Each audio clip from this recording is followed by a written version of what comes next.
Hello world, hello everyone.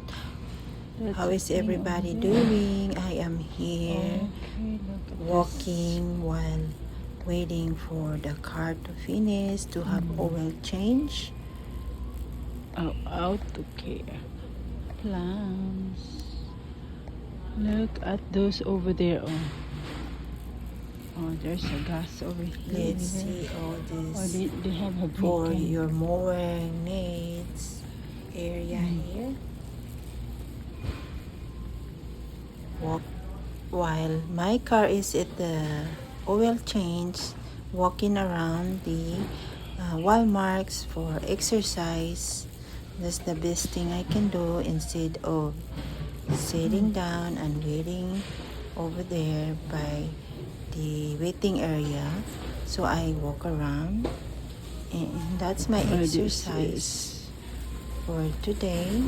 So this place here is for online order. Ready to go. So This is paint service. Their paint nice service is not store working. clean. You have to go to the There's other no hardly anybody store. in the store. Even it was I guess 10 o'clock in the morning. Not a lot of people shopping. That's online orders. So in the area over there, and this is auto zone, auto area. Look, If you need it's something in for the your auto cars, this is the place. to buy and don't Auto mind. care. I mean auto care section. Oil change This is auto care $58. section. Last year was $25. And So this this is the checkout. And you know what, The auto everyone? care. I Just think to mine is head finished. up, the oil change right now is $60 There's a fishing area there. for It's a 2012 car. fishing. The oil area. change is $60.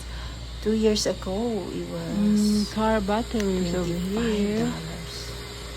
We're gonna buy So battery. what a big difference. Auto parts. Have a good and blessed day, everyone, and enjoy Oh, mine and is done. have That's finished. a great day. Okay. Thank you for watching. Please subscribe. And this is the waiting area. God bless everyone. So, We'll see you in the next for vlog Please remove video. your keys and rest safe with our accuracy guarantee. key in 1 minute.